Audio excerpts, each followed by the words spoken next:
Hello, boys and girls. Welcome to Storytime with Nonie and Finnegan. I am inside by this nice cozy fire because it is a cold, snowy day outside. Well, 2 days ago, it was so hot. I got hot while I was standing outside in the sun. And then yesterday, the weather changed. It got cold and started snowing. So I thought that today we would have our story time right here in front of the nice, warm, cozy fire. And maybe you want to go get your blanket or your favorite stuffed animal or your favorite pet and cuddle up and enjoy story time with us today. You know, Much Afraid, in our book, Hind's Feet on High Places, we're talking about Much Afraid. And she is going to find out today that feelings can change just as fast as the weather did. One moment we can be very, very happy and content, and the next moment we might get scared, or we might get angry or fearful. And so that's what we're going to be talking about today in our story time with Nonie. Last time in our story, we saw how Much Afraid woke up and remembered that she was to begin her journey with the shepherd. And she was hoping that he hadn't left without her because she had been held back by her fear of her relatives. Well, she jumped out of bed, ran to the door, opened the door, and peeked out. The shepherd had already planted the seed of love in Much Afraid's heart. And because love is always stronger than fear, she went ahead and went out in those streets and went and found the shepherd, and they were now ready to begin their journey to the high places.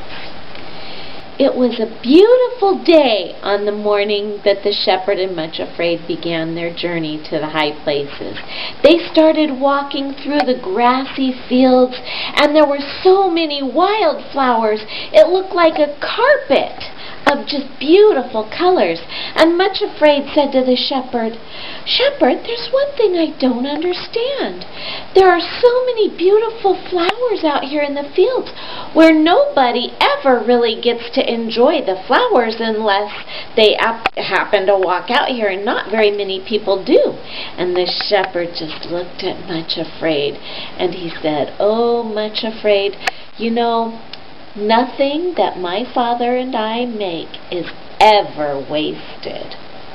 They continued on their journey a little ways, and they came across a little babbling brook. Oh, it sounded so pretty, and it reminded Much Afraid of how she could hear the little river running by her home sometimes at night in the valley. And she said to the shepherd, "Shepherd, there's another thing I've always wondered about. You know, I listen to that water at night when I'm in bed, and it seems so happy. I've always wondered if it's really singing a song. Are there words? Can you tell me what the little river is really saying as it flows down the mountain?" And the shepherd said, "Just listen a moment, Much Afraid." And as she listened, after a little bit, she could begin to understand the words that the little river and brook were singing. And I'm going to read it to you. It says, "Come, oh come, let us away, lower and lower every day. From the heights we leap and we flow, to the valleys down below, always answering to the call, to the lowest place of all." Well, Much Afraid said, "I don't understand this, shepherd. The water seems to be singing because it's glad to be going into the valley, but shepherd, you are taking me to the high places. I don't understand. Why would the water be happy to be going to the valley?" And the shepherd responded by saying, "You know what? It is in the high places, on those mountains that you're going to get to. That's where your journey really begins. That's the beginning of it all. And Much Afraid thought back to her neighbor, Mrs. Valiant. Mrs. Valiant had been to the high places. She had come back to the valley like the water had. And she was happy to live in the valley, serving the shepherd and helping other people. And Much Afraid began to wonder, I wonder if when I get to the high places, if I'm ever going to want to leave. I can't imagine wanting to leave the kingdom of love to come back here. And the shepherd knew what she was thinking, and he said, Much Afraid, listen a little bit longer. Much Afraid began to be aware that the flowers were singing a little tune. It was much quieter, but they were singing, This is the law by which we live. It is so sweet to give and give. And then she started hearing other songs. She heard the birds and was able to understand the song that the birds were singing. And the birds were singing, This is the joy of all winged life above. Happy it is to be able to love. Oh, I never knew before, said Much Afraid, how much beauty and how much singing there is in this valley. And the shepherd just laughed, and he said, You're going to begin to understand a lot of things that you never knew before.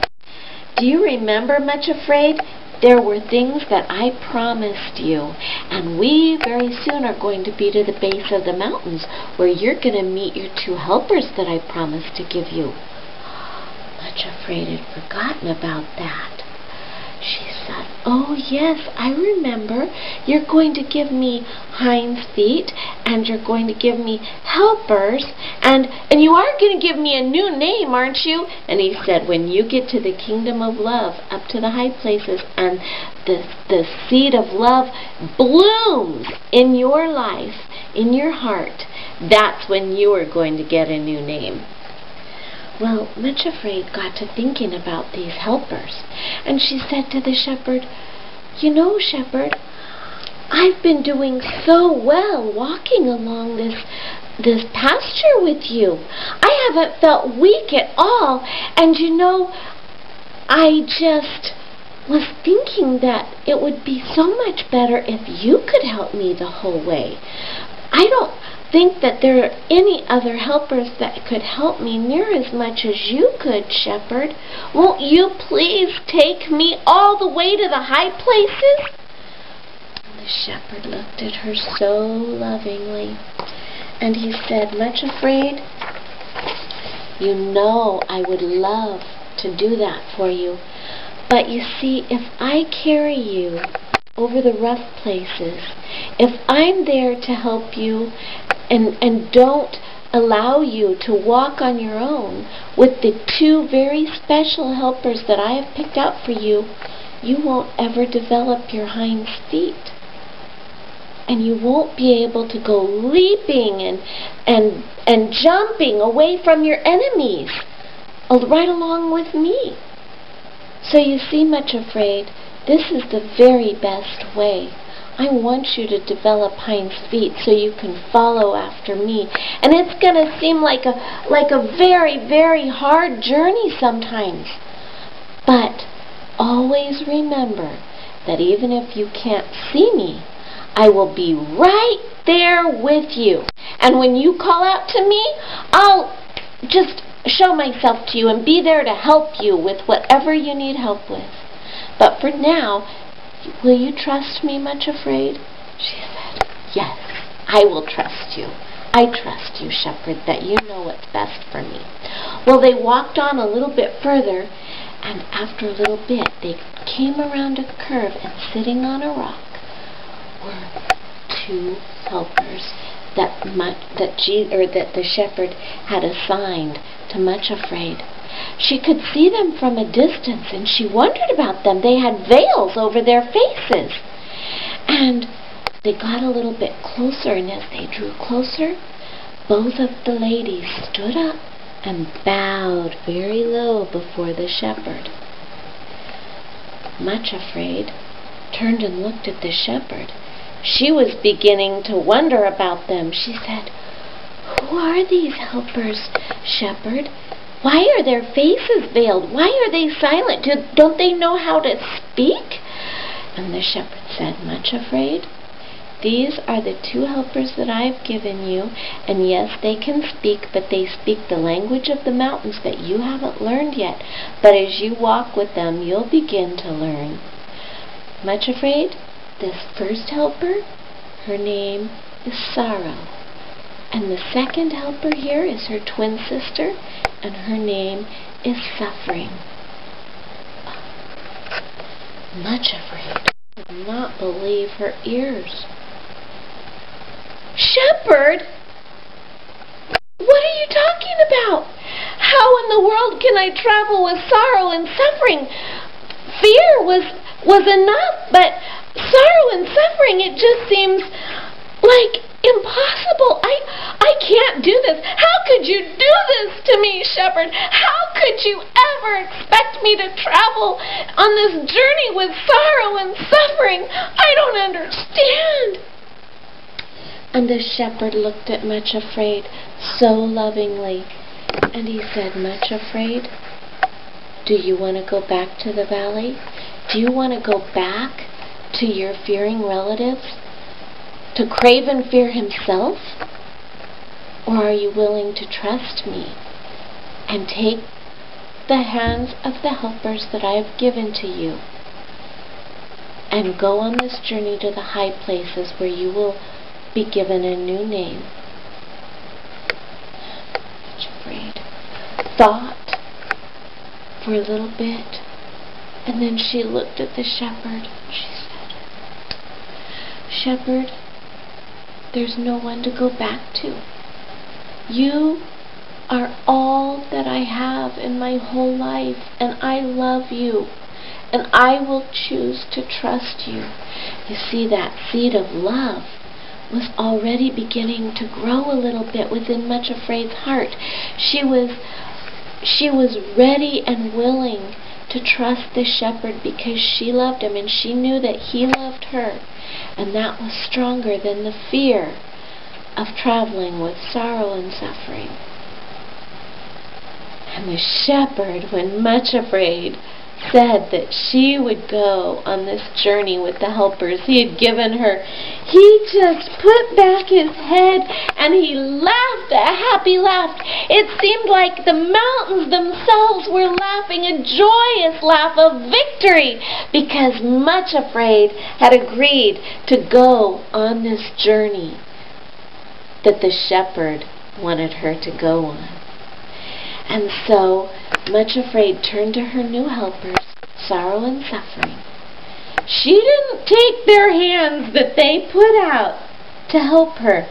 She kind of ignored their hands and turned away from them, but she started going. She turned around and looked at the shepherd and saw him turn and go leaping off towards the mountains. And Much Afraid and Sorrow and Suffering turned and began their journey, drawing them closer to the mountains. And that, boys and girls, is where we're going to end our story. You can see how Much Afraid went from all this happy, joyful feeling of walking with the shepherd to the fear and of going on this journey with sorrow and suffering. That's not what she had in mind. But she did choose to trust the shepherd. So, boys and girls, I love you, and I'll see you again next time on Storytime with Nonie. Bye-bye.